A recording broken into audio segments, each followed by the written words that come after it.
Entonces, la língula está localizada en el pulmón izquierdo. La língula está formado, ¿no?, por los segmentos 4 y 5, pero está en el pulmón izquierdo, en el lóbulo superior, ¿no es cierto? Solamente recordemos que el pulmón izquierdo solamente tiene el lóbulo superior e inferior. Entonces la língula está en el lóbulo superior, segmentos 4 y 5, al igual que los segmentos 4 y 5 derechos, que constituyen ahí sí el lóbulo medio. Al igual que el lóbulo medio, ¿ok? Entonces ese es el equivalente, pero pertenecen al lóbulo superior de izquierdo. El pulmón derecho tiene 10 segmentos, mientras que el pulmón izquierdo tiene 8 a 10 segmentos.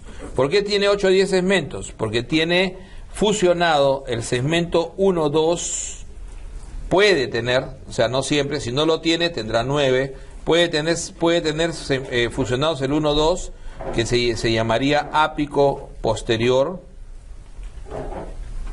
o puede tener fusionados el 7, 8, ¿no?, en el inferior, en el lóbulo inferior. Toda aspiración de cuerpo extraño va a ir al segmento 10, del lado del pulmón derecho, al segmento 10, por línea de caída recta. Entonces recordemos que la tráquea derecha se continúa, el bronquio derecho se continúa en la tráquea prácticamente en una línea, en un continuo, ya que es prácticamente perpendicular al piso, corto y ancho. El signo de la silueta está fundamentalmente dado a nivel de lo que es el lóbulo medio izquierdo. Lóbulo medio izquierdo, o sea, segmentos 4 y 5, ¿no es cierto? Y tiene que ver fundamentalmente con la pérdida del borde cardíaco por igualdad de densidades. Igualdad de densidades. Entonces, el signo de silueta en general es igualdad de densidades. Pero el signo de silueta clásico es justamente este signo de silueta visto en el pulmón, en el lóbulo medio izquierdo. Un signo de silueta negativo, o sea, quiere decir que se ven dos densidades iguales y sin embargo hay borde visible, significa que la consolidación está en el lóbulo inferior izquierdo, ¿no? Quiere decir que está en el lóbulo inferior izquierdo, ¿no? Entonces, de frente pareciera que estuvieran en paralelo, pero en una lateral se va a ver que está hacia atrás en el lóbulo inferior izquierdo. El neumocito 1 es encargado de la hematosis y es el 95% de las células que tapizan los alvéolos, ¿ok? Mientras que el neumocito 2, ¿no?, produce surfactante, es una célula cúbica que tiene cuerpos lamelares o laminares, los cuerpos lamelares o laminares que contienen el surfactante, la fosfatidilcolina fundamentalmente. Y ese 5% que puede estar tapizando, pero en el fondo es el 60% del total de las células, porque no, pero de lo que tapiza solamente ocupa en el alveolo el 5%. La pared de los sacos alveolares está formado solamente por alvéolos, o sea, ya no hay otra estructura, solamente los sacos alveolares, solamente alvéolos, mientras que el lobulillo todavía tiene conductos y alvéolos, conductos alveolares y alvéolos, pero los sacos alveolares son solamente alvéolos. El enfisema centrolobulillar se relaciona a daño por tabaco y afecta fundamentalmente el bronquiolo respiratorio. Mientras que el enfisema panacinar es típico de la deficiencia de 1-alfa-1 antitripsina y afecta todo el acini. todo el acino, ¿no? Afecta todo el acino. Las partículas menores de 2.5 milímetros llegan a los alvéolos y son fagocitados por los macrófagos alveolares. Existe todo un sistema de macrófagos alveolares. La pleura parietal tiene terminaciones nerviosas, ¿no? Y es de origen celómico, o sea, es mesodermo celómico. Es del mesodermo celómico y produce el líquido pleural. Es el que produce el líquido pleural, o sea, es el que tiene terminaciones nerviosas, ¿no? Y es el que produce el líquido.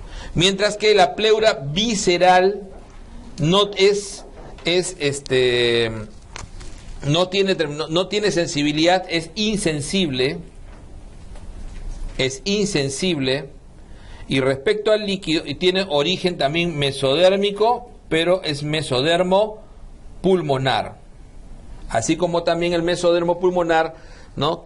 Genera, ¿no? los cartílagos, los músculos lisos fundamentalmente. Y respecto al líquido, lo absorbe. Tiene la capacidad de absorber el líquido producido por el parietal. El índice de Reit es la relación, vamos a ponerlo acá, es la relación entre lo que es Reit, entre lo que es el espesor de las glándulas mucosas y el espesor de toda la submucosa. Entonces, ¿no? De toda la submucosa. Están las glándulas mucosas, es esto sobre el todo. Y su valor es 0.25 normalmente.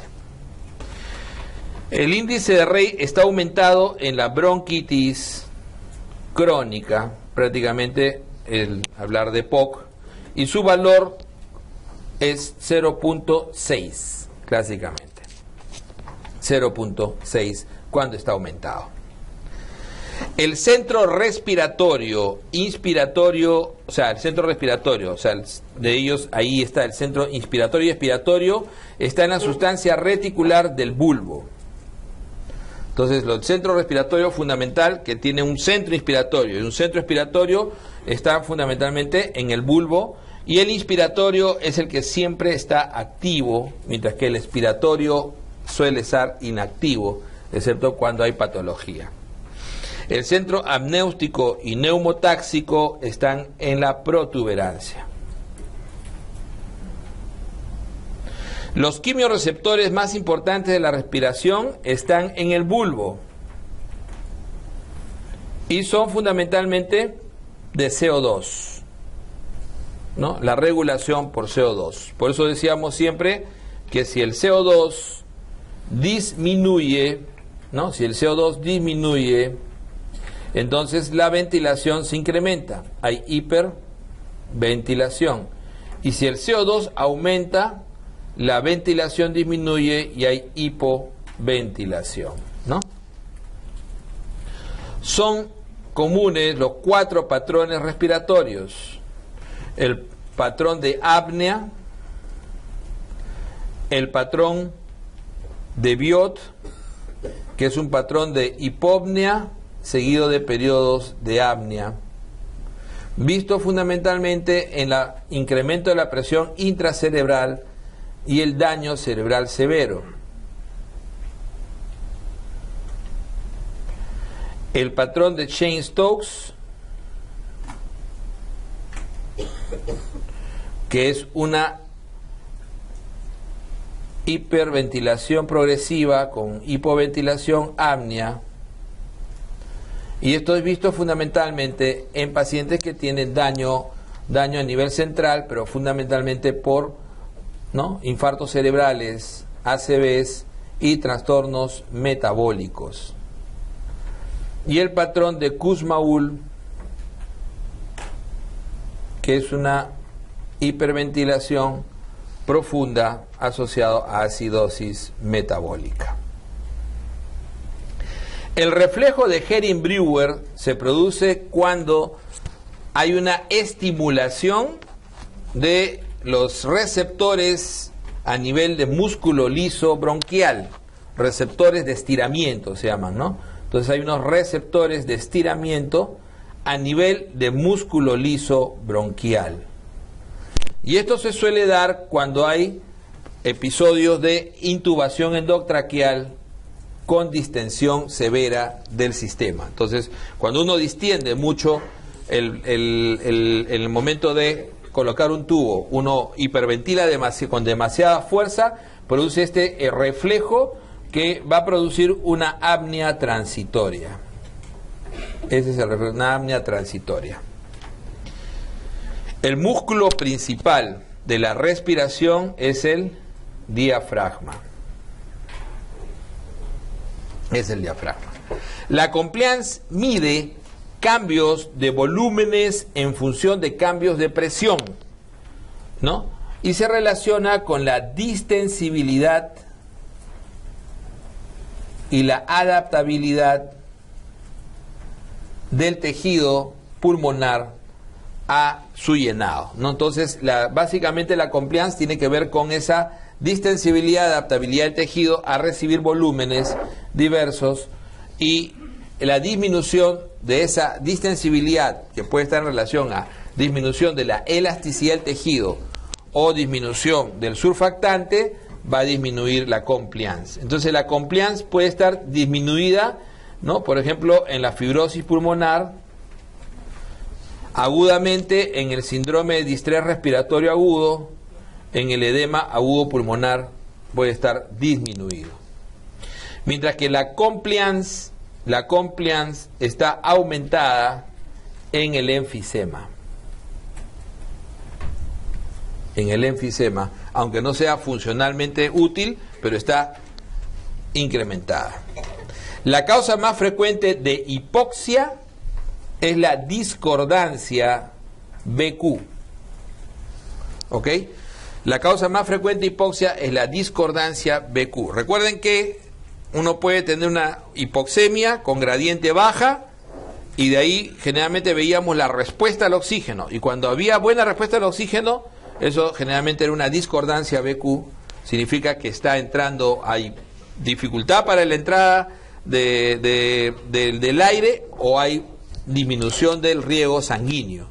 O sea, esta relación BQ, por ejemplo, Q, típico del TEP, el embolismo pulmonar menos sanguíneo, o B, del asma, EPOC, y el mismo EPIT. Entonces, pues son las que más y estos son los que más provocan hipoxia. O sea, la hipoxia más frecuente, porque recuerden que el asma es bastante prevalente y frecuente y produce hipoxemia por periodos cortos, pero con mayor frecuencia.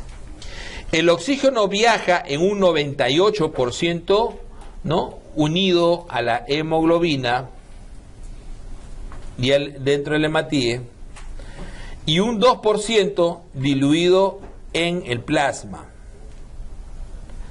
¿Ok? Entonces, solamente, y ese 2% es el que se mide en el AGA. Ese 2% es el medido en el AGA.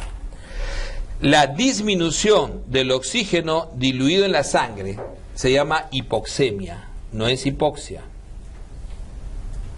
Entonces, la disminución que nosotros tenemos en el AGA es una evidencia de la disminución de lo que está diluido en la sangre, y eso se llama hipoxemia. Mientras que el déficit de oxigenación y aprovechamiento del oxígeno en los tejidos, eso sí es hipoxia. Algunos lo llaman hipoxia tisular, pero ese déficit de aprovechamiento, ¿no?, de oxígeno y aprovechamiento de los tejidos, eso sí se denomina hipoxia. Y la causa más frecuente de esto es la hipoperfusión tisular. O sea, la mayor hipoxia se produce alrededor de la hipoperfusión tisular. En una intoxicación por monóxido, la presión de oxígeno estará, según el AGA, normal o alta, según el AGA. Y la saturación estará muy baja. Y esto es porque el monóxido desplaza el oxígeno del hematíe.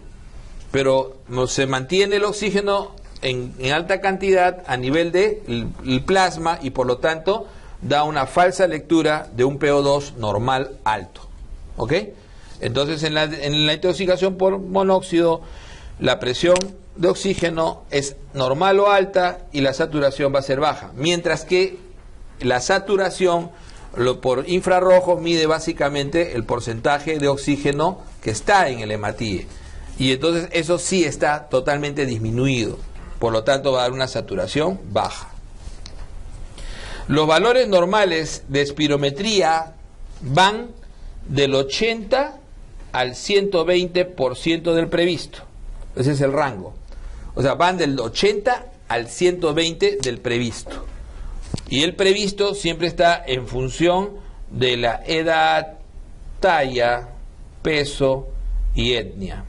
Entonces, siempre los aparatos regulan, prevén lo que uno debe alcanzar de acuerdo a su peso, talla, edad y etnia. El volumen de aire corriente o tidal, el volumen de aire es aproximadamente de 500 mililitros. El volumen residual es aproximadamente de 1200, 1100 a 1200 mililitros. Entonces nosotros tenemos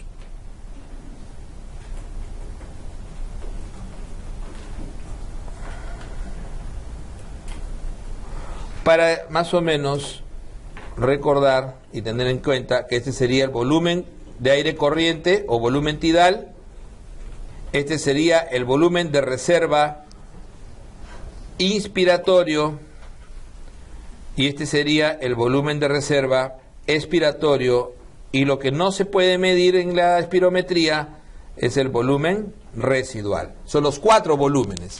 La suma de volúmenes nos dan capacidades, ¿ok? Entonces la capacidad pulmonar total es la suma de esos 4 volúmenes. El volumen residual, que no lo suelo medir, más el volumen de aire corriente, que es lo que usualmente respiro, más el volumen de residual inspiratorio, más el volumen de reserva inspiratorio y de reserva expiratoria. Entonces, esta es inspiración máxima, esta es expiración máxima. Entonces, eso es la suma de los 4 volúmenes clásicos, eso es la capacidad pulmonar total. Mientras que la capacidad vital es todo el aire que puedo mover. Entonces, todo lo que puedo mover es esto, nada más, los 3. Eso va a ser la capacidad vital. La capacidad vital es entonces la suma del volumen de aire corriente más el volumen de reserva inspiratorio más el volumen de reserva expiratorio. Cuando ponen estos conceptos, uno tiene que tener cuidado en las formulaciones. Simplemente yo puedo decir capacidad pulmonar total, entonces va a ser igual a capacidad vital más volumen residual, ¿no es cierto? Y ahí está la lógica, están los 4. Si uno despeja capacidad vital, ahí están los otros 3 volúmenes. ¿Ok? Los otros 3 volúmenes. Pero también puedo decir, como vino en alguna pregunta, que la capacidad vital es igual a la capacidad pulmonar total menos el volumen residual. Simplemente despejo. Entonces, hay que tener simplemente en cuenta es la base para que uno pueda despejar, porque cuando se hacen preguntas, a veces hacen ese tipo de juego. Entonces, para ver si uno tiene el concepto claro. Y si por ahí el concepto se les va, hacen el dibujo. Listo. Entonces, todo lo que puedo mover es la capacidad vital, la suma de 3 volúmenes. Reserva inspiratorio, reserva expiratorio y el volumen de aire corriente. Y lo que siempre queda, volumen residual. El volumen de la ventilación alveolar, de todo lo que puede entrar alveolarmente, es aproximadamente 5.000 mililitros. ¿Ok? El volumen total que puede entrar en un pulmón es 7.500. O sea, el espacio muerto es 2.500. ¿Ok? El espacio muerto es 2.500. La unidad funcional es el lobulillo, ¿no? Y es ventilado el lobulillo por un bronquiolo respiratorio. Por un bronquiolo respiratorio. Ojo que el bronquiolo respiratorio se diferencia del bronquiolo terminal, porque el bronquiolo respiratorio en estructura son idénticos, La diferencia está en que el bronquiolo respiratorio contiene alvéolos en su pared, mientras que el bronquiolo terminal ya no tiene todavía alvéolos en su pared. Entonces las capacidades pulmonares van a ser la suma de volúmenes siempre. Las capacidades son la suma de volúmenes, como estamos viendo. Entonces capacidad vital, ya lo acabamos de ver, es la suma de del volumen de aire corriente más el volumen de reserva expiratorio más el volumen de reserva inspiratorio, y la total es la capacidad vital más el volumen residual. Y el volumen residual es de aproximadamente 1100 a 1200. El BEPS-1 es básicamente el 80%, ¿no? Es el volumen de expiración forzada en el primer segundo, y su valor normal es el 80%, ¿no? 80% de lo expirado. O sea, en el primer segundo debe expirarse el 80%. El BEPS-1 es lo que uno es al momento de expirar en la expiración forzada. Esto ya es espirometría forzada. En la espirometría forzada uno toma el aire profundo y bota todo lo que puede en función del tiempo. En función del tiempo. Entonces, en función del tiempo, desde el punto cero, que uno empieza a expirar, en el primer segundo debe botar el 80% o más de todo el volumen. Esto en el primer segundo. Entonces, este es el BEPS-1. Volumen de expiración forzado en el primer segundo. Y debe ser 80%, mayor al 80%. Y su valor normal es eso. En la insuficiencia, entonces, y todo el total se llamará capacidad vital forzada. O sea, el total de todo lo que se bota, que en realidad vendría a ser también la reserva expiratoria e inspiratoria, porque uno toma lo más profundo y lo bota completo. Entonces uno mide el primer segundo y uno mide el total. Y el total es la capacidad vital forzada. También existe un volumen expiratorio forzado entre 25 y 75% de lo que se expira, ¿no? O sea, en lo que se llama los volúmenes mesoexpiratorios. Y esos volúmenes mesoexpiratorios se miden fundamentalmente para hacer diagnóstico precoz de obstrucción, fundamentalmente asma y EPOC. O sea, son volúmenes que miden la vía respiratoria pequeña, menor de 2 milímetros. Entonces, este BEPS 2575 mide los flujos mesoexpiratorios, los flujos mesoexpiratorios, y mide la función de las vías respiratorias menor de 2 milímetros, y sirve fundamentalmente para hacer diagnóstico precoz de problemas obstructivos en tabaquismo fundamentalmente y en asma precoz, ¿no? En el paciente con asma y en tabaquismo fundamentalmente cuando empiezan a hacer ya EPOC. La insuficiencia respiratoria restrictiva es la dificultad para llenar el pulmón y disminuye fundamentalmente, ¿no?, los volúmenes estáticos, como son la capacidad pulmonar total, el volumen residual y la capacidad vital. Entonces, ¿no?, disminuyen los volúmenes estáticos, capacidad pulmonar total, volumen residual y capacidad vital. Ahora, el patrón restrictivo se mide fundamentalmente por capacidad pulmonar total y volumen residual, ¿no? Capacidad pulmonar total y volumen residual. En relación, por ejemplo, al BEPS-1, capacidad vital, que esto se llama índice de Tifenot, que es la relación de BEPS-1 sobre capacidad vital forzada. Este es el famoso índice de Tifenot, que es un índice usado en obstrucción fundamentalmente, pero en el patrón restrictivo tiende a ser normal o incluso alto, porque lo que puede estar disminuido es la capacidad vital más que el BEPS-1. O sea, el BEPS-1 no tiene por qué estar comprometido, entonces puede ser normal o alto. Los patrones restrictivos parenquimatosos son fundamentalmente la fibrosis pulmonar idiopática, la neumoconiosis. Esos son los patrones restrictivos parenquimatosos clásicos, ¿no? La sarcoidosis, los EPITs asociados generalmente a radioterapia y a drogas.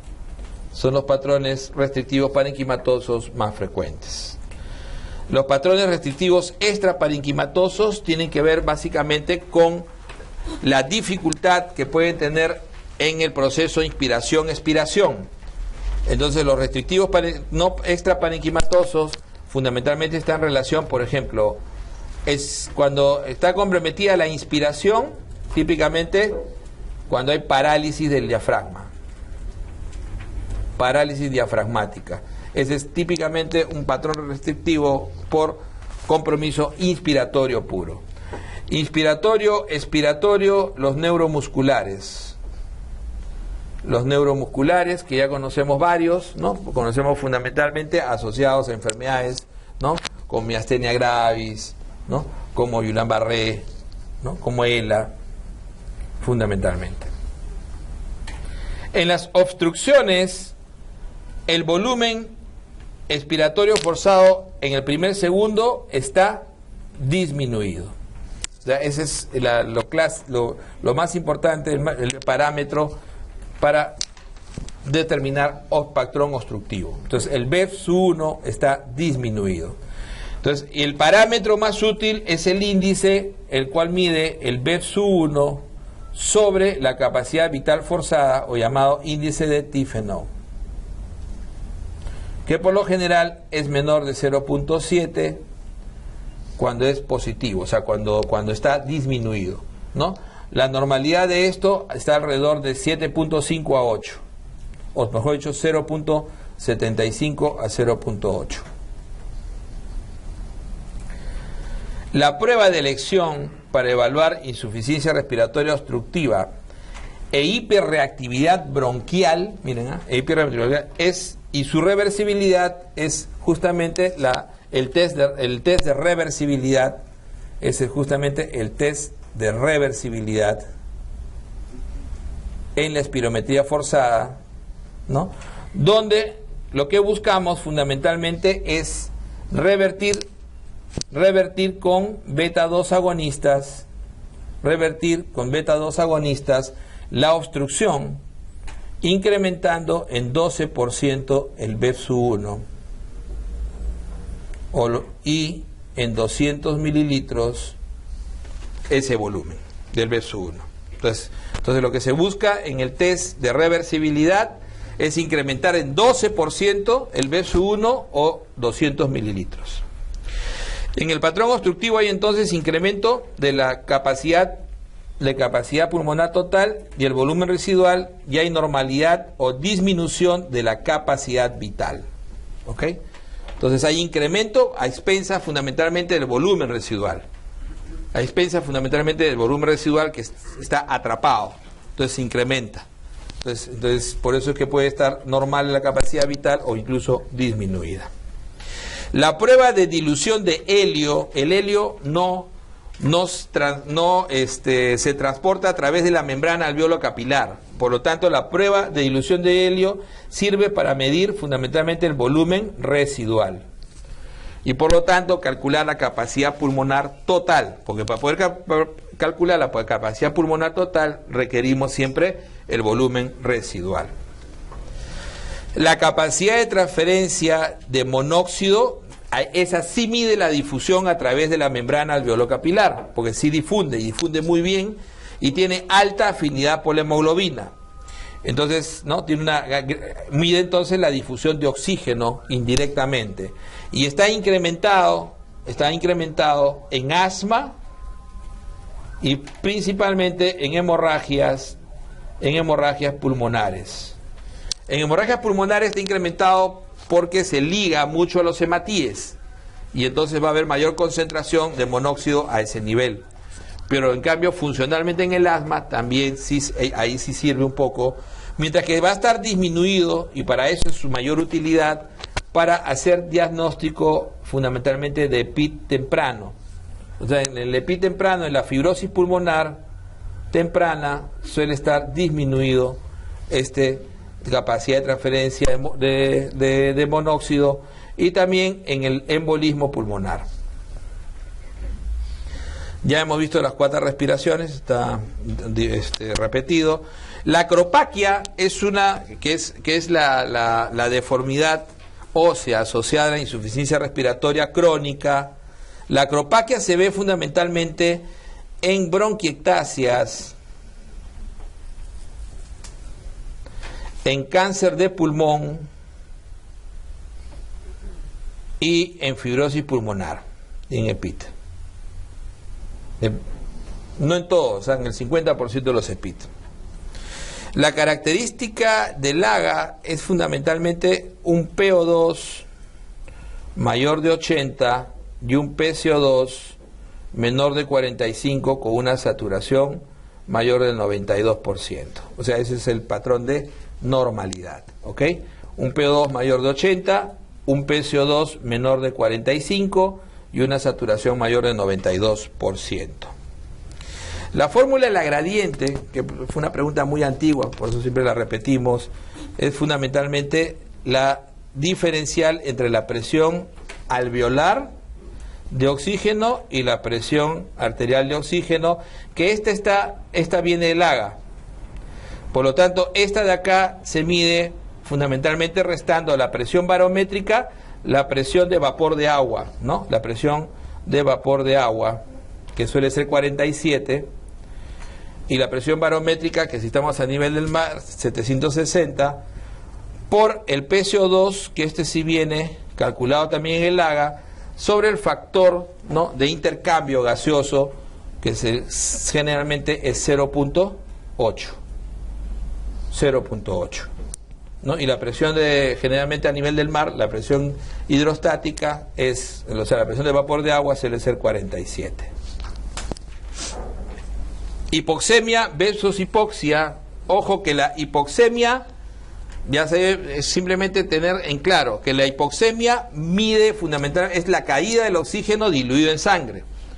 No necesariamente demuestra que hay disminución en los tejidos. Mientras que la hipoxia sí es la disminución de la extracción o la utilización del oxígeno a nivel tisular. Entonces, la ira tipo 1 es una ira netamente oxigenatoria, definitivamente oxigenatoria, donde lo que cae es el PO2 debajo de 60, con un PCO2 menor de 45. En la ira tipo 2, es una ira netamente ventilatoria, donde el PO2 va a estar entre 60 y 80, con un PCO2 mayor de 45.